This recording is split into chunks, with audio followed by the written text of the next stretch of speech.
dalam pikiran-Mu. Engkau memimpin hati kami seperti memimpin hati kami seperti hati-Mu. Terima kasih Tuhan, Engkau begitu baik. Engkau mempersiapkan kami. Kami percaya Tuhan, kuasa-Mu, berkat-Mu pasti kami terima. Di dalam nama Tuhan Yesus Kristus kami berdoa. Amin. Silakan duduk. Shalom teman-teman semua. Puji Tuhan, kita boleh bertemu kembali, ibadah kembali. Kita rindu dapat menyembah Tuhan, kita rindu dapat merasakan hadirat Tuhan. Mungkin teman-teman sudah masuk dalam hadirat Tuhan, penyembahan dalam worship, tentu sudah menikmati berkat Tuhan. Amin. Apalagi yang memimpin itu sungguh membawa suasana penyembahan kepada Tuhan dengan baik. Tentunya jemaat pun dapat menikmatinya. Tentunya jemaat pun mendapatkan berkat Tuhan. Baik saudara, kita kembali belajar firman Tuhan bersama-sama. Biarlah kita dapat bertumbuh bersama-sama. Saudara, Musa rindu kita seperti dahan-dahan yang sama-sama bertumbuh, yang sama-sama menghasilkan buah. Walaupun dahan yang satu ke kiri, walaupun dahan yang lain ke kanan, tapi mereka bisa sama-sama bertumbuh karena sama-sama menyerap sap dari batang yang sama. Saudara, itu kita pun di dalam berbagai profesi, ada yang jadi pengusaha, didoakan. Ada yang jadi dosen, didoakan. Ada yang menjadi kepala rumah tangga, kita doakan. Ada yang jadi mahasiswa, student, kita doakan. Walaupun kita berbeda-beda profesi, mari kita bersama-sama bertumbuh. Karena apa?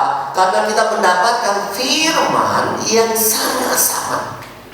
Sepedahan yang satu ke kiri, ke tengah, ke samping, ke kanan, mereka dapat bertumbuh bersama-sama. Mereka bisa berbuah bersama-sama. Karena apa? Mereka menyerap sap dari batang yang sama.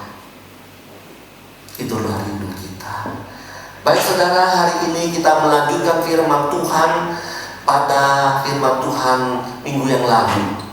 Jadi kita masuk dalam Become a Useful Christian, to express yang kedua, ya, menasehati part yang kedua. Baik saudara, kita akan membaca firman Tuhan di dalam 2 Timotius pasal 2 ayat 25 sampai 26.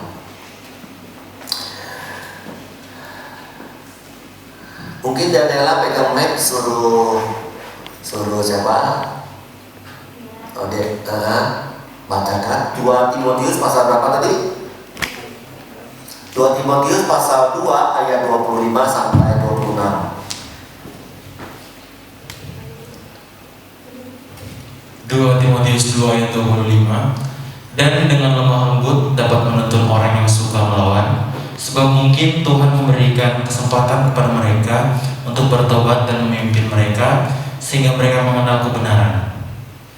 Ayat 26. Dan dengan demikian mereka menjadi sadar kembali karena terlepas dari jerat iblis yang telah mengikat mereka pada kehendaknya.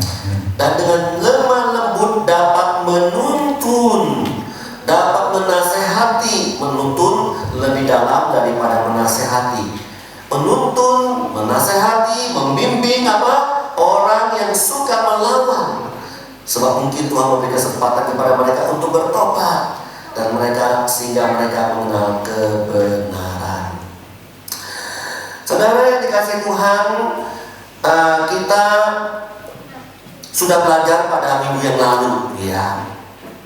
Menasihati orang adalah sebuah panggilan ilahi. Sekali lagi, menasihati orang adalah panggilan ilahi. Dikatakan salinglah seperti di dalam Tesalonika kemarin. Kita tidak dipanggil untuk sebagai penonton. Kita tidak dipanggil untuk orang yang pasif. Kita tidak dipanggil untuk membiarkan orang-orang terus di dalam kesalahan, kegagalan, dan kelemahan. Tuhan tidak memanggil kita untuk melihat saja, mendengar saja mereka dalam kelemahan-kelemahan, kekurangan, kejatuhan-kejatuhan. Tidak.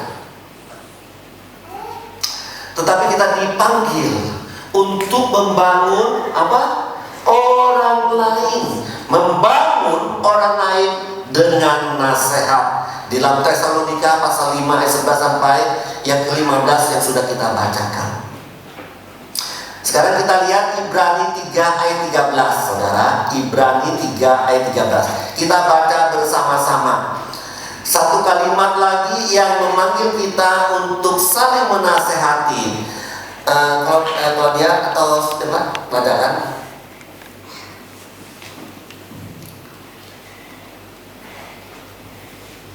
Ibrani 3 ayat 13. Tetapi nasihatilah seorang akan yang lain setiap hari, selama masih dapat dikatakan hari ini, supaya jangan ada di antara kamu yang menjadi tegar hatinya karena tipu daya dosa. Saudara, di dalam bagian ini kembali mengingatkan kita supaya kita saling menasihati seorang akan yang lain. Dikatakan di sini everyday. Apa artinya everyday? Setiap hari itu, setiap waktu, kapan saja kita dapat memberikan suatu nasihat kepada orang lain, untuk membangun orang lain, untuk menguatkan orang lain, untuk memotivasi orang lain.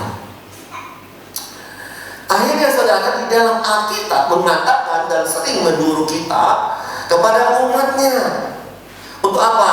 Untuk saling menasehati. Sekali lagi, saling menasehati. Sehingga saling menasehati yang artinya kalimat perintah, To'aves yang artinya adalah menasehati, itu adalah sebuah perintah Tuhan. Sekali lagi, menasihati untuk apa? Membangun, ya. Untuk memperbaiki, ya. Saudara, Musa kan orangnya orang teknisi. Musa, kalau kita lihat misalnya mixer yang bunyi krosok, ya kan? Kita lihat keyboard satu tus tidak bunyi. Kemudian CPU drum rusak. Apakah ketika itu krok-krok, mengurangnya kualitas, alatnya sudah tinggal 60%, apakah kita langsung buang? Apakah ketika rusak langsung tak biarkan aja sampai rusak, hancur? Apakah kita seperti itu orangnya? Tidak, bukan? Kita tidak seperti itu.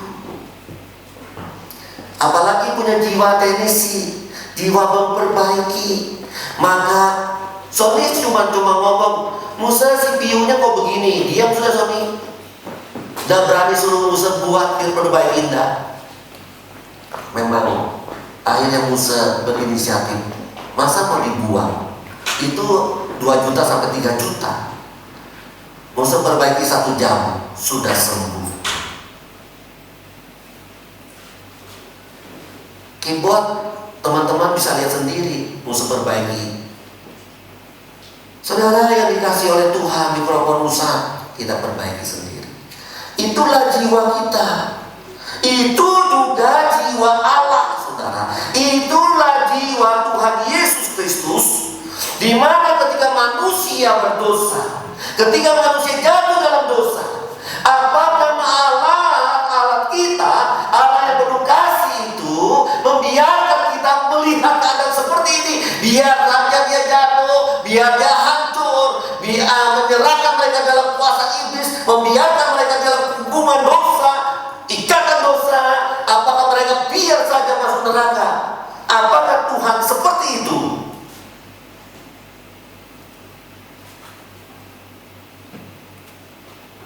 Tidak, bukan. Tuhan Yesus diutus oleh Allah Bapa. Pergilah kamu ke dalam dunia, kerjakanlah misi itu, perbaikilah hidup manusia itu. Bawalah manusia itu memulihkan hubungan antara manusia dengan aku, supaya manusia bebas dari dosa, sehingga manusia boleh dibangunkan kembali akan kekuatan. Yesus berkata, siapa yang letih lesu dan beban berat, datanglah kepadaku. Artinya, jangan datang kepada bumi, ya. Jangan datang kepada ilah-ilah lain, datang kepadaku. Saudara, sekali lagi, inilah tugas kita yang ada di bumi ini. Misi Allah bagi kita yang tinggal di dunia ini. Itulah misi saudara dan saya.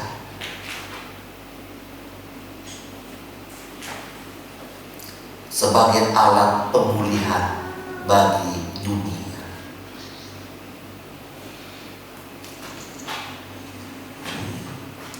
Pertanyaannya, mau tidak kita dipakai untuk memulihkan dunia, memulihkan orang lain dengan cara menasihati mereka.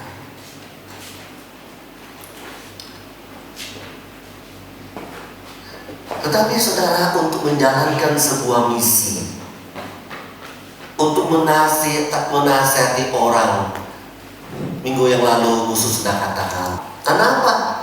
Karena orang tidak suka dinasihati. Seakan-akan ketika you nasihati, aku bersalah, aku berdosa, aku punya kelemahan. Itu manusia tidak mau seperti itu, diperlihatkan, dinyatakan.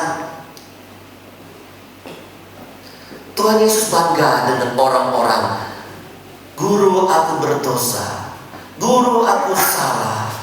Guru, aku datang kepadamu. Tuhan memberkati orang-orang seperti itu.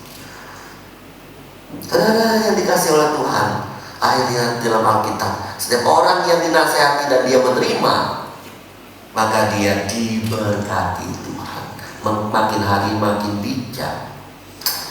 Saudara, kembali lagi, kenapa saudara ketika kita menjalankan misi ini, menasihati orang itu tidak mudah? Karena kita akan dimusuhi, karena kita akan diabaikan. Oh, berapa sering nasihat yang sebagai pendeta menasihati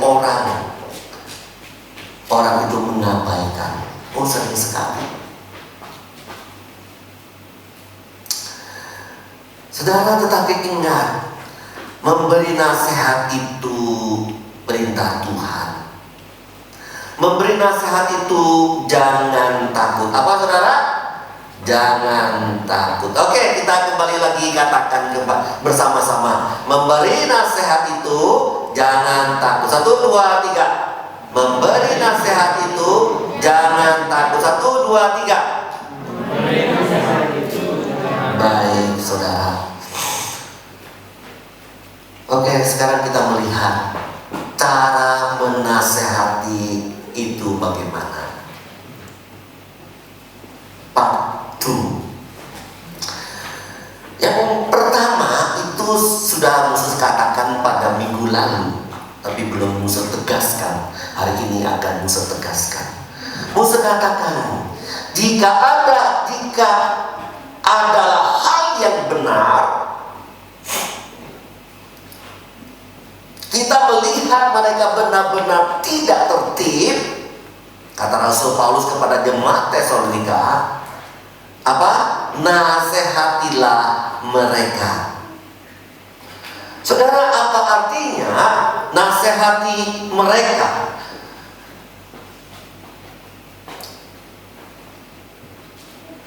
Dengan benar. Artinya saudara, kita menasehati mereka ketika kita melihat hal yang benar dari sudut pandang Allah, dari sudut pandang firman Tuhan. Misalnya begini, Santi mana Santi? Mana Santi? Mana orangnya?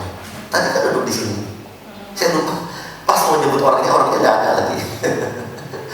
Itu kadang-kadang. Saudara padahal tidak tahu lusa itu dia di mana sekarang. Tiba-tiba kepingin nyebut namanya, pas tidak ada lagi. Ya. Nah misalnya Musa melihat Santi tidak tertib. Tiba-tiba tidak tertib dalam hal apa? Berdasarkan firman Tuhan. Dia misalnya, di Santi kan tertib ibadah nih. Misalnya tidak tertib ibadah, maka itu berdasarkan firman Tuhan. Dia tidak tertib ibadah, itu adalah kebenaran yang berdasarkan firman Tuhan. Maka aku dipanggil oleh Tuhan untuk memberi nasihat kepada Santi. Jadi artinya apa? Kita memberi nasihat jika itu benar, berdasarkan panggilan, berdasarkan firman Tuhan, berdasarkan apa yang dikehendaki Tuhan, kita nasihati orang itu. Tetapi bahaya saudara, jangan kita melihat seseorang berdasarkan apa yang kita nilai benar. Dari sudut benar, dari sudut pandang kita, itu belum tentu benar. Sekali lagi, ini berbahaya. Ketika kita menasihati orang dari sudut pandang kita yang benar, merasa kita benar, itu belum tentu benar. Maka itu disebut bukan sebuah nasihat, tetapi itu bisa masuk dalam kategori menghakimi. Kok bisa? Kenapa bisa demikian? Saudara yang dikasih oleh Tuhan, kita kan sudah belajar tuh bagaimana menghakimi. Menghakimi itu adalah kita tidak tahu banyak, tetapi berani menegur orang itu, sehingga akhirnya ada kesalahan. Itulah yang disebut menghakimi. Kalau kita menasihati orang berdasarkan kebenaran kita yang kita anggap benar, bukan firman Tuhan, maka menasihati itu dari sudut pandang kita itu menjadi suatu praduga kita, suatu praduga kita, sehingga itu bisa salah. Kalau bisa suatu nasihat yang bisa salah, itu masuk dalam kategori menghakimi.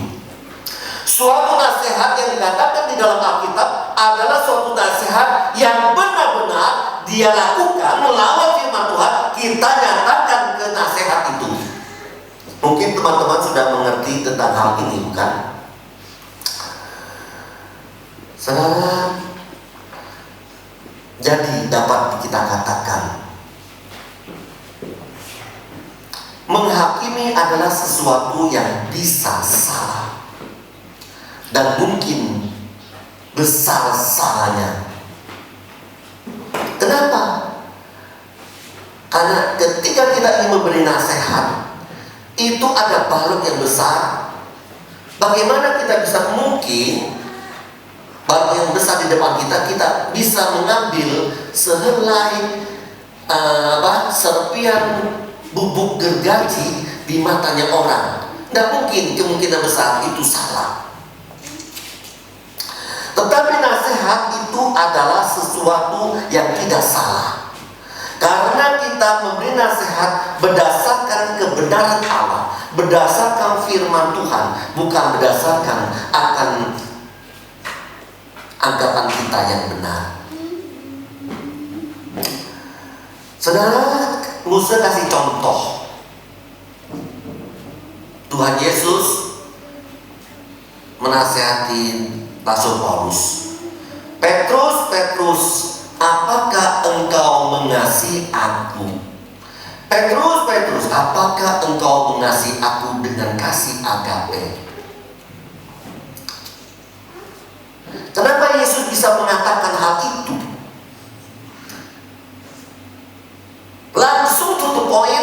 langsung masuk dalam hak yang asisi, yang hakikat. Kalimatnya tidak begini.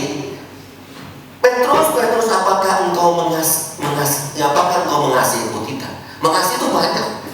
Tetapi Yesus berkata, Petrus, mengapa engkau tidak mengasihi aku dengan kasih agape?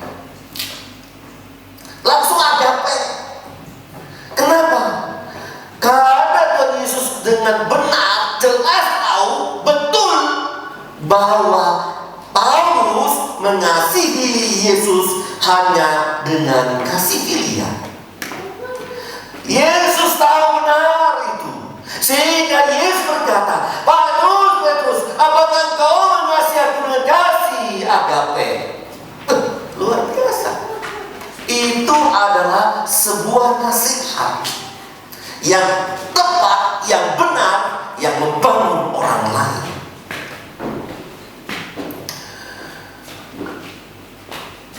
Misalnya Tuhan Yesus sudah tahu tuh hatinya Petrus, kasih aku kasih apa? Nggak tahu nih. Yesus kan nggak tahu misalnya. Langsung Yesus bilang, Petrus, apakah engkau mengasihi aku dengan kasih agape? Nggak tahu tuh Yesus kan. Itu kalimat bukan nasihat, tetapi kalimat menghakimi.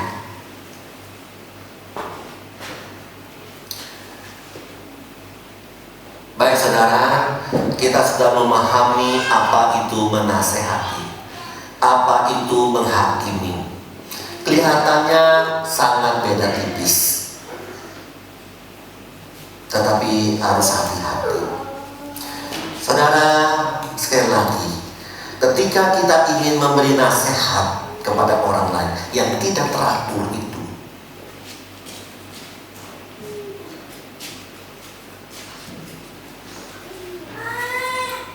pagi jadi malam jadi pagi, pagi jadi malam, siang jadi malam, malam jadi siang. Waktunya belajar main game, waktunya refreshing tidur, waktunya tidur main komputer. Saudara, ini tidak teratur. Kalau kita tahu itu benar, kita nasihatin, walaupun dibenci tidak apa-apa. Baik saudara, itu maksudnya kita, maksudnya Muslim. Menasehati supaya mereka menasehati berdasarkan kebenaran firman Tuhan. Baik, berdasarkan firman yang benar-benar mereka langgar. Yang kedua, cara menasihat yang pertama adalah sesuai dengan kebenaran firman Tuhan. Yang kedua, memberkati dapat dengan cara apa? Dengan kasih. Dengan kasih. 18 ayat 15, sorry.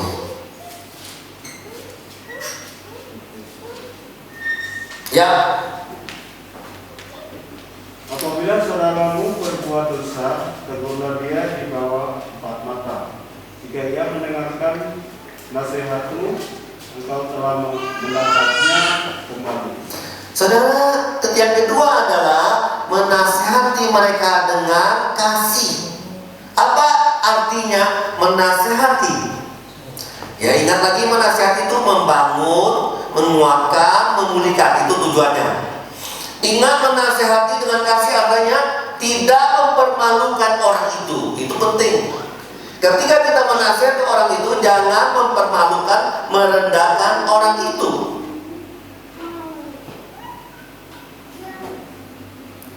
Dikatakan di sini dengan cara apa? Dengan cara 4 mata. Dengan cara 4 mata. Saudara yang dikasih oleh Tuhan, nasihati mereka yang pertama dengan sesuai dengan firman Tuhan kita tahu, maka kita bertemu dengan orang itu 4 mata. Dalam bahasa Yunaninya lebih jelas. Tegurlah dia antara dengan dia saja. Nah, ada kalimat saja. Artinya apa? Nasihati kamu, nasihati dalam hal apa? Kamu dan dia saja. Supaya apa? Supaya dia yang dinasihatin tidak dipermalukan di depan umum, di depan banyak orang. Itu disebut dengan tindakan kasih. Itu artinya ketika kita menasihati dengan tindakan kasih, face to face. Yesus menasihati Petrus, cara apa? Face to face. Yesus mengingatkan akan Yudas Iskariot ketika dalam masa perjamuan kudus itu, masa perjamuan akhir, secara apa? Dia berkata kebisikan kepada Yudas, face to face. Nabi Nathan kepada siapa? Raja Daud yang berbuat dosa, face to face.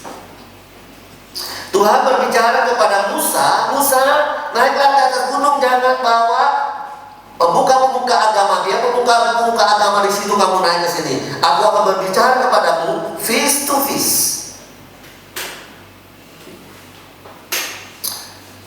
Saudara yang dikasihi oleh Tuhan, inilah yang baik. Aku dan kamu saja.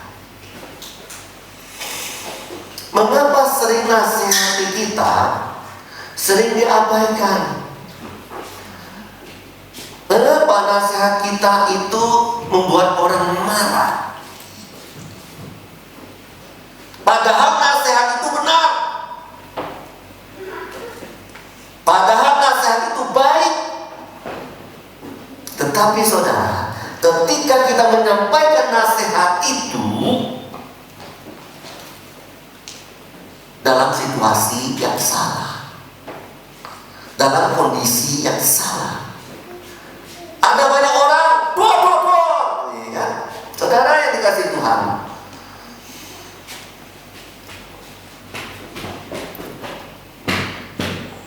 memang ada saatnya menegur, menasihati orang di depan banyak orang. Itu ada caranya.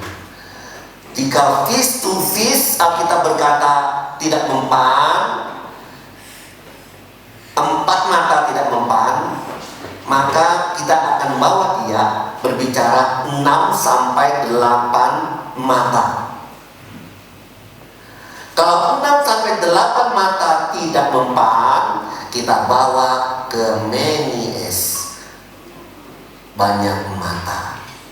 Itu aturan main firman Tuhan. Inilah etika menasihati orang. Musa pernah mendengar dengan mata kepala sendiri seorang istri malah marahin, ngomelin suaminya di depan publik. Musa yang dengar aja risih. Sampai Musa dengan kalimat-kalimat tertentu supaya istrinya stop ngomel. Masih saja. Saudara yang dikasih Tuhan, Musa yakin itu sangat merendahkan akan suaminya. Itu bukan sesekali, tetapi beberapa kali.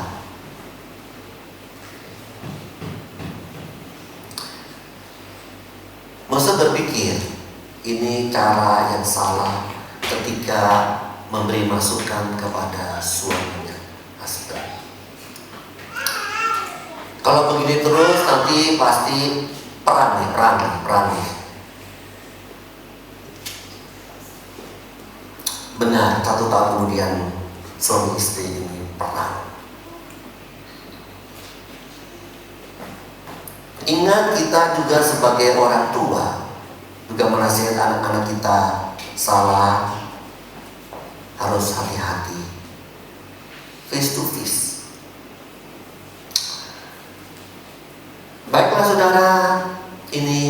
ketika menasehati. Yang ketiga, kita baca di dalam Galatia pasal 6 ayat 1. Santi tolong baca dengan suara keras di sana. Galatia 6 ayat 1. Galatia 6 ayat 1. Saudara-saudara, kalaupun seorang kedapatan melakukan suatu pelanggaran, maka kamu yang rohani harus memimpin orang itu ke jalan yang benar dalam roh lemah lembut, sambil menjaga diri sendiri, supaya kamu juga jangan kena pencobaan.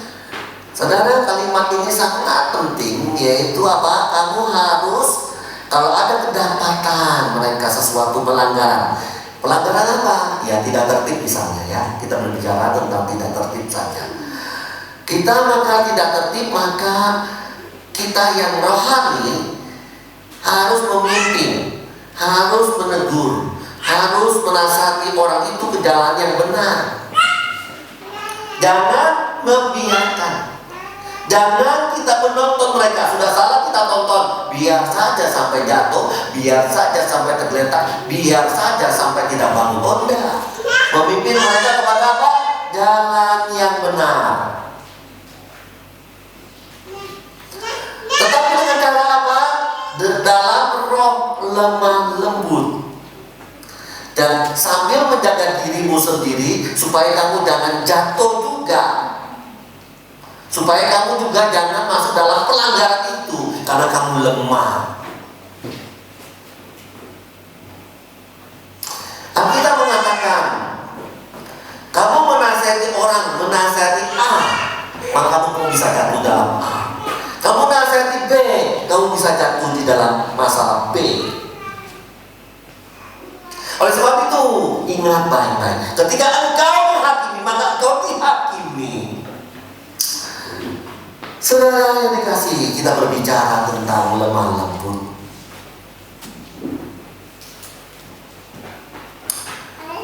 Apa artinya menasihati dengan lemah lembut itu? Nah, ini penting. Menasihati orang dengan cara lemah lembut itu artinya tidak melibatkan emosi kita. Tidak melibatkan perasaan-perasaan kita ketika orang itu salah, berdosa, dan sebagainya.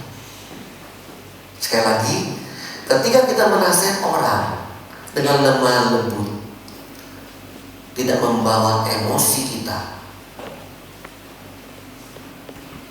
di dalam kelemahan orang itu. Kalau kita membawa emosi kita di dalam menasihati orang itu bukan nasihat tetapi menghakimi. Saudara,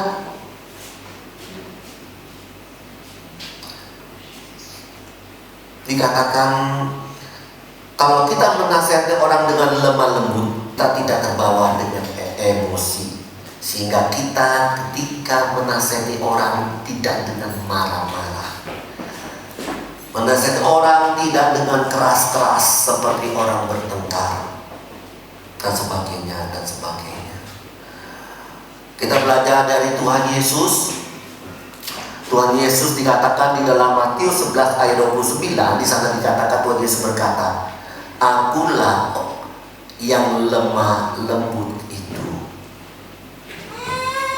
Alkitab cuma menulis manusia di dalam perjanjian lama, perjanjian baru. Hanya dua manusia dicantumkan, manusia yang lemah lembut, yaitu Musa dan Yesus itu sendiri.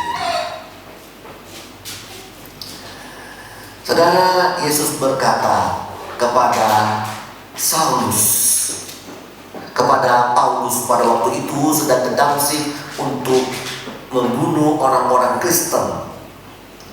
Tuhan Yesus berkata, "Saulus, Saulus, mengapa engkau menganiaya aku? Petrus, Petrus, apakah engkau mengasihi aku?" Petrus salah, betul. Saulus, Paulus salah, benar. Tapi dengan lemah lembut Yesus berkata, "Saulus, Saulus, apakah engkau mengasihi aku? Saulus, Saulus, Petrus, Petrus, apakah engkau mengasihi aku? Maksudnya tadi, Saulus, apakah engkau menganiaya aku? Petrus, Petrus, apakah engkau mengasihi aku? Ketika Elia dalam masa stres,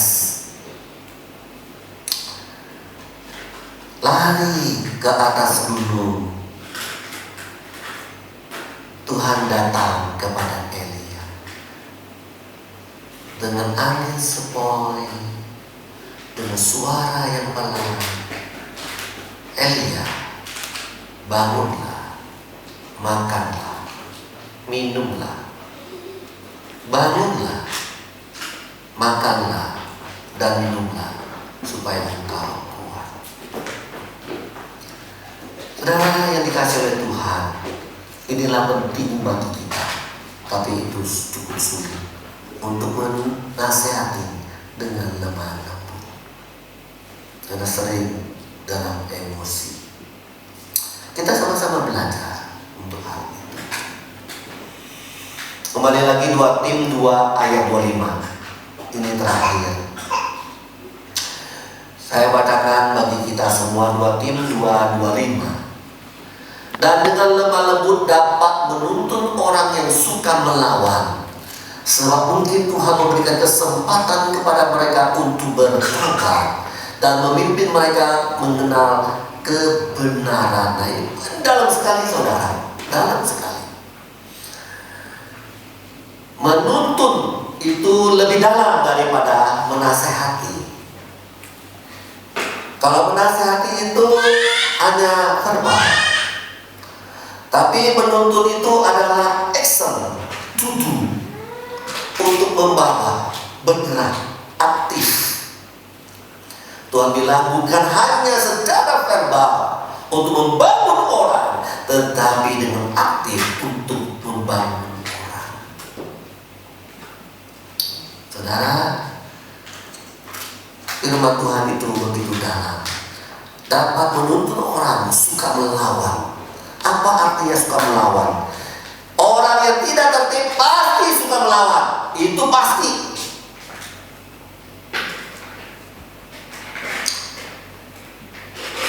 Mahasiswa tempoh hari Undiknas ibadah di sini, ini lagi khotbah, ngoceh-ngoceh, pegang HP segitu sendiri. Stop, jangan seperti itu. Masih lagi ngoceh-ngoceh lagi. Stop, Santi lihat, Santi tulis. Kalau begitu kamu dapat nilai D. Marah dia, marah di selesai ibadah, marah sama Musa. Kamu dapat nilai D. Pasti, kok bisa? Walaupun nilai ujiannya bagus, pasti dapat nilai D. Etika yang tidak baik. Marah-marah dia, sudahlah, tenang aja. Mereka semua sudah pulang, dia datang sendiri. Pak Pendeta, aku minta maaf.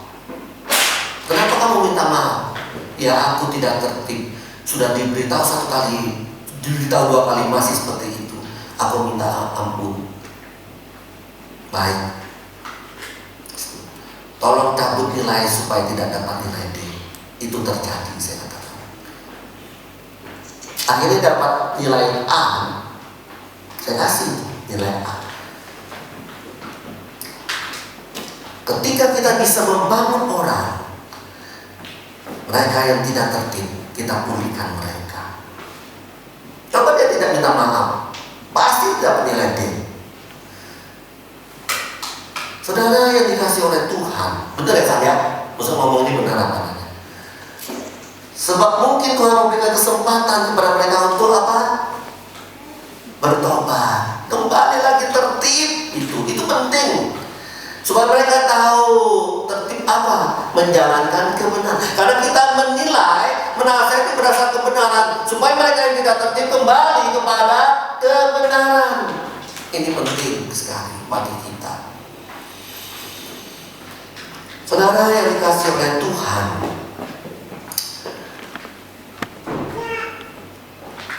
kalau kita sudah membawa orang kembali daripada ketidaktertiban, kembali kepada kebenaran. Inilah yang disebut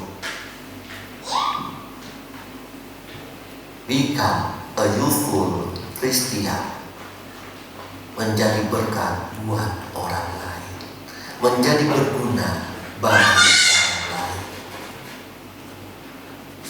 Semua ingin, Tuhan, aku ingin menjadi berkat buat orang lain. Tuhan, aku ingin berguna bagi orang lain selagi aku masih hidup. Tetapi kalau kita tidak pernah menasihati orang, itu kalimat yang kosong.